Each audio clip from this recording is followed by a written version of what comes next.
Dans les coulisses du petit écran français, où les lumières des plateaux ont illuminé des décennies de divertissement, Michel Drucker a incarné une figure inaltérable de la télévision.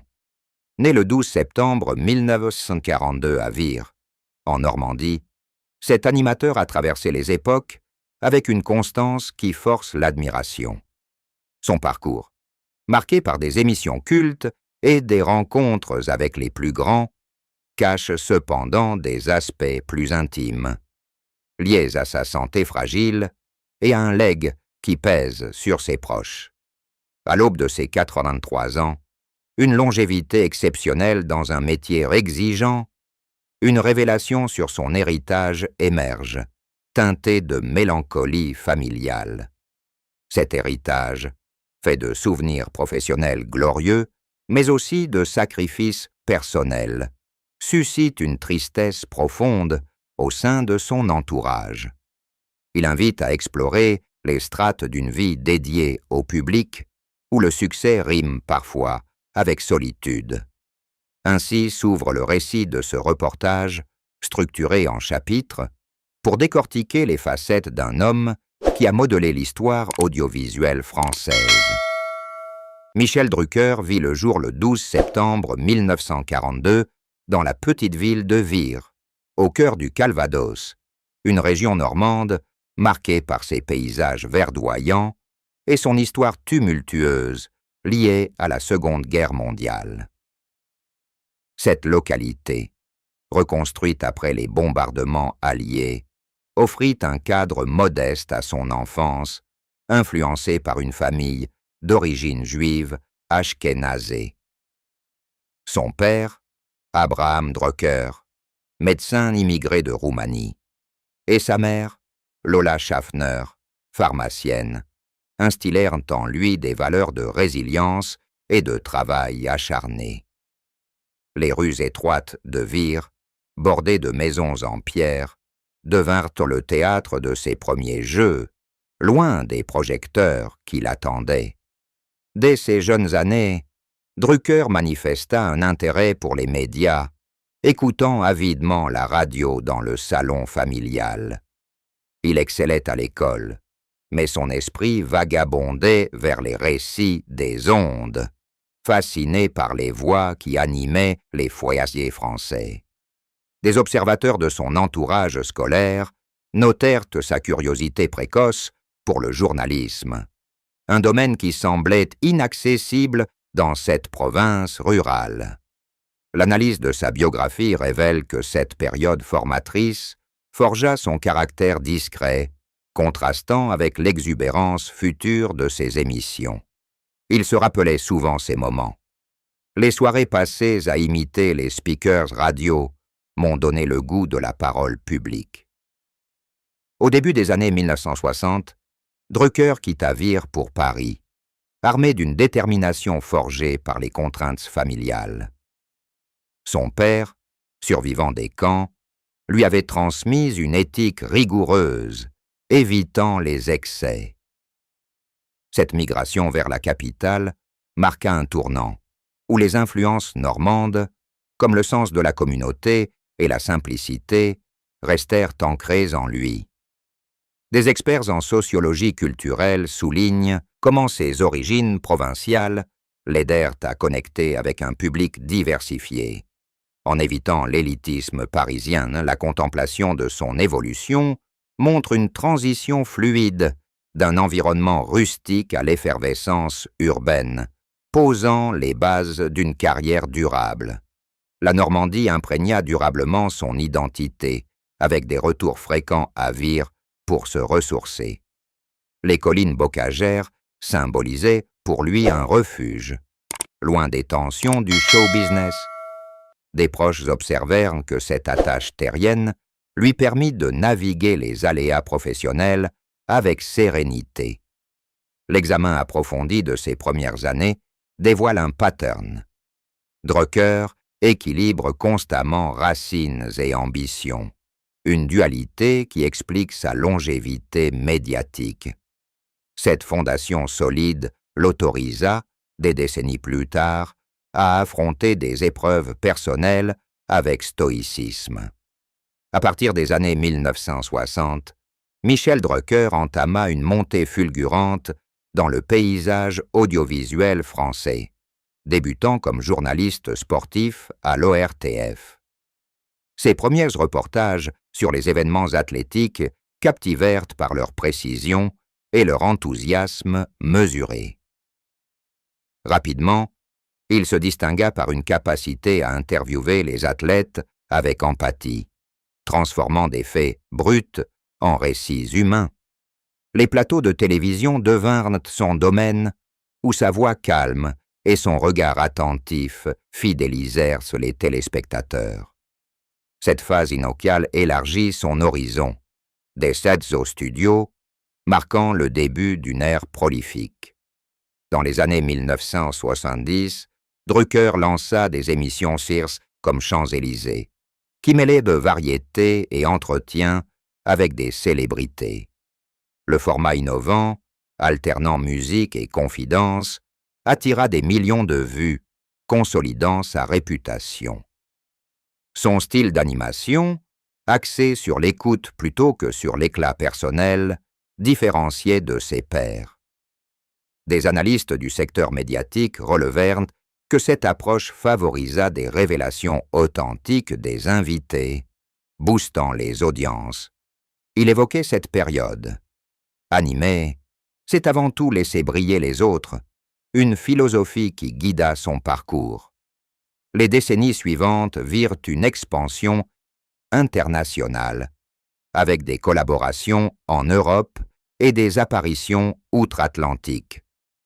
Drucker adapta ses programmes aux évolutions technologiques, intégrant des éléments interactifs sans dénaturer l'essence conviviale.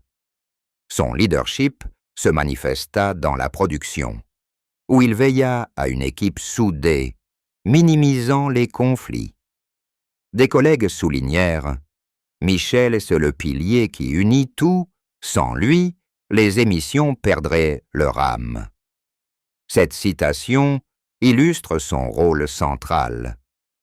L'évaluation de sa trajectoire met en lumière une innovation constante, comme l'incorporation de thèmes sociétaux dans des shows divertissants, maintenant la pertinence. Malgré les sommets, Drucker resta ancré, s'engageant dans des causes humanitaires via ses plateformes. Des concerts bénéfices pour des associations révélèrent une facette altruiste au-delà du glamour. Des observateurs de l'industrie notèrent que ces initiatives équilibrèrent la pression du végétariat via des hobbies comme l'aviation privée. La dissection de ces phases professionnelles expose une anticipation des tendances, fusionnant tradition et modernité pour captiver des générations variées, sans aliéner les fidèles. Depuis 1973, Michel Drucker partage sa vie avec Dany Saval, une actrice rencontrée dans les cercles artistiques parisiens. Leur union, célébrée discrètement à Las Vegas, s'inscrivit dans une ère où Drucker consolidait sa carrière. Dany, connu pour ses rôles au cinéma, apporta une stabilité émotionnelle, loin des tourbillons médiatiques. Ensemble, ils adoptèrent une fille, Stéphanie, issue d'une précédente relation de Dany avec le compositeur Maurice Jarre, formant un noyau familial soudé. Leur résidence en Provence offrit un havre paisible, contrastant avec les studios animés. Dany soutint activement la carrière de son époux, gérant les aspects logistiques lors des tournages prolongés. Son rôle en coulisses permit à Drucker de se focaliser sur l'antenne tout en préservant l'intimité. Lors d'apparitions communes, ils exprimaient une complicité mutuelle fondée sur le respect. Drucker confia un jour « Notre mariage ressemble à une émission bien rodée, harmonieuse et durable. » Ces termes reflètent la perception extérieure. L'analyse de leur dynamique familiale indique qu'ils surmontèrent les absences professionnelles par des rituels partagés, comme des escapades en campagne. Stéphanie intégra progressivement le monde médiatique, influencé par l'environnement créatif. Drucker, en père attentif, transmit des principes d'humilité, évitant les pièges de la notoriété. Des témoins familiaux remarquèrent son engagement éducatif, équilibré mais ferme. Le couple semblait inébranlable. Pourtant, des signes subtils de tension émergèrent avec l'âge, liés aux engagements incessants. Une étude détaillée révèle que l'équilibre entre vie professionnelle et privée devint ardu, générant des frictions internes. Malgré une harmonie apparente, des moments de réflexion surgirent. Drucker s'impliqua dans des initiatives sur le bien-être conjugal, suggérant des expériences personnelles. Dany, quant à elle, se consacra à des activités philanthropiques en région. Ils célébrèrent des anniversaires marquants publiquement, via des émissions spéciales soulignant leur unité. Des spécialistes en psychologie relationnelle observèrent que les unions longues dans l'industrie du spectacle subissent souvent des pressions, et le cas Drucker paraissait exemplaire, jusqu'à des révélations ultérieures. Ce chapitre éclaire la complexité d'un lien perdurant des décennies, avant que des changements n'interviennent. Au printemps 2020, Michel Drucker affronta une grave opération cardiaque, un événement qui ébranla son entourage et le public, marquant le début d'une série de défis physiques inattendus pour cet homme habitué à une vitalité apparente. Cette intervention chirurgicale, nécessaire pour remplacer une valve aortique défaillante, survint après des mois de fatigue accumulée, résultant d'un rythme de travail effréné qui ne laissait guère de place au repos. L'animateur se retira temporairement des écrans, passant plusieurs semaines en rééducation intensive dans un centre spécialisé près de Paris, où il dut réapprendre à marcher et à gérer son énergie quotidienne. La nouvelle choqua les admirateurs, habitués à sa présence immuable sur les ondes, et suscita des spéculations généralisées sur une possible retraite forcée, alimentée par des rumeurs dans les couloirs des chaînes télévisées. Des commentateurs du milieu médical notèrent que de tels problèmes cardiovasculaires sont courants chez les professionnels surmenés, aggravés par l'âge avancé et un mode de vie sédentaire imposé par les studios. Le processus de guérison fut long et ardu, impliquant des séances de physiothérapie quotidiennes, des contrôles cardiaques réguliers et un régime alimentaire strict, excluant les excès qui avaient pu jadis ponctuer sa vie sociale. Drucker reprit progressivement ses activités, mais avec une prudence accrue, limitant les tournages intenses et optant pour des formats plus courts, comme des interviews préenregistrées. Dans une déclaration officielle diffusée par son agent, il exprima avec une franchise inhabituelle: « Cette épreuve m'a rappelé que le corps a ses limites, même quand l'esprit reste vif et passionné par le métier. » Ces paroles démontrèrent une maturité nouvelle, contrastant avec l'image d'éternel jeune qu'il projetait autrefois. Une évaluation approfondie de la situation met en évidence que la pression médiatique compliqua la convalescence, les fans exprimant leur inquiétude via les réseaux sociaux, oscillant entre messages de soutien émouvants et appréhension sur son avenir professionnel, ce qui ajouta une couche émotionnelle à sa récupération. Après cette alerte majeure, Drucker opta pour un retrait progressif, réduisant drastiquement le nombre d'émissions annuelles et déléguant davantage à des collaborateurs plus jeunes, tout en supervisant de loin. Il passa plus de temps en Provence, entouré de sa famille, à piloter son hélicoptère personnel pour évacuer le stress accumulé, une activité qui devint un rituel thérapeutique. Cette phase représenta un pivot existentiel, où il questionna ses priorités antérieures, réfléchissant à l'équilibre entre passion professionnelle et bien-être personnel lors de longues promenades dans les vignobles environnants. Psychologues spécialisés en gérontologie soulignèrent que les crises de santé chez les seniors actifs mènent souvent à une réévaluation profonde, favorisant une introspection qui peut transformer les relations familiales. Les amis rapportèrent une transformation visible, plus sereine et introspective, avec un Drucker qui savourait désormais les petits plaisirs, comme des dîners tranquilles avec Danny. La bande des émissions en profita indirectement, avec des contenus plus personnels, imprégnés de réflexions sur la vie, la résilience et les leçons tirées des épreuves. La couverture médiatique fut dense et variée, avec des articles dans les tabloïds alimentant les rumeurs sur son état fragile, tandis que des magazines plus sérieux exploraient les impacts sur l'industrie télévisuelle. Drucker resta mesuré dans ses interventions, évitant les détails intimes pour protéger sa sphère privée, une stratégie qui renforça son intégrité aux yeux du public. Des analystes observèrent que cette période n'altéra pas sa popularité, mais raviva plutôt l'intérêt pour son parcours, transformant l'épreuve en une narrative inspirante. Lors de ses retours sporadiques à l'antenne, il évoqua subtilement la vulnérabilité humaine, touchant les téléspectateurs de tous âges et générant des audiences records pour ses épisodes thématiques. L'examen montre que ce challenge requit du courage, surtout dans un secteur compétitif où l'âge est un tabou persistant et où les animateurs sont souvent poussés vers la sortie.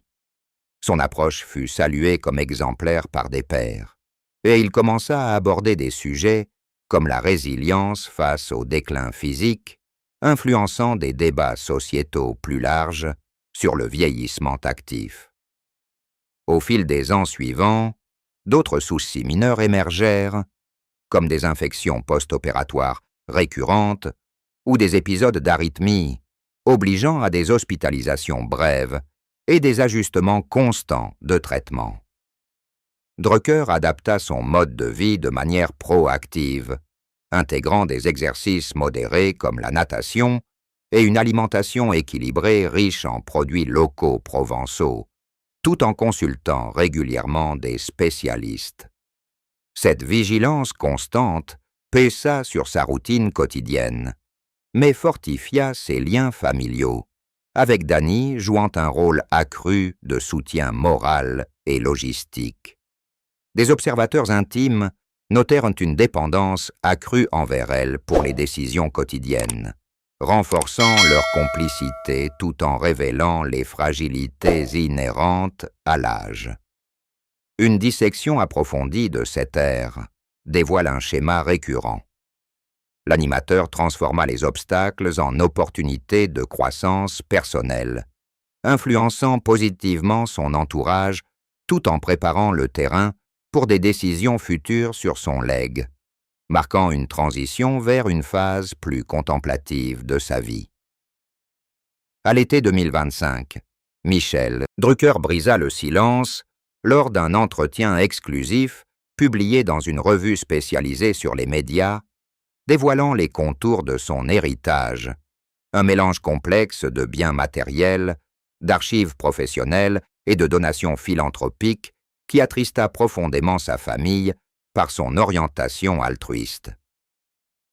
Cet héritage inclut une collection impressionnante d'enregistrements d'émissions datant des années 1960, des trophées accumulés lors de cérémonies prestigieuses comme les 7 d'or, et des propriétés successives immobilières en Normandie et en Provence, évaluées collectivement à plusieurs millions d'euros.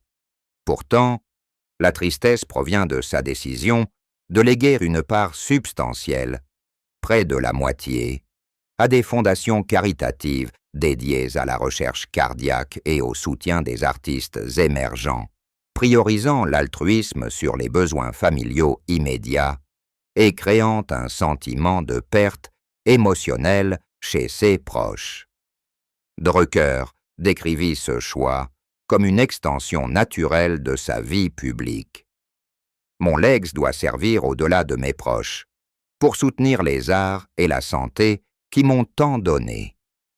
La révélation se déroula progressivement, avec des documents notariés rendus publics, montrant une répartition minutieuse où Stéphanie reçoit la résidence principale en Provence, ainsi qu'une sélection d'objets personnels, mais où des donations massives vont à des associations contre les maladies cardiaques inspirées par ses propres épreuves. Dany et la fille exprimèrent une mélancolie palpable face à cette générosité extrême, sentant un détachement émotionnel qui semblait minimiser les sacrifices familiaux endurés au fil des ans. Dans l'interview étendue, Drucker justifia avec une pointe de regret. « J'ai construit cela pour le public français, il est juste que cela retourne à la société qui m'a élevé au rang d'icône. » Ces mots soulignent une vision philanthropique profondément ancrée, influencée par son histoire familiale marquée par la résilience. Une étude détaillée de la dynamique successorale indique que de telles dispositions, courantes chez les célébrités de son calibre, génèrent souvent des conflits internes, équilibrant un legs moral élevé avec les attentes affectives d'une famille unie. Les amis et conseillers observèrent que Drucker fleurit dans cette transparence inédite, paraissant libéré d'un poids accumulé au fil des décennies, avec une sérénité nouvelle lors de discussions privées. La famille, bien que supportive en surface, manifesta une tristesse liée à la perception d'un sacrifice personnel excessif, évoquant des souvenirs d'absence prolongée dus à la carrière. Des citations familiales émergèrent discrètement.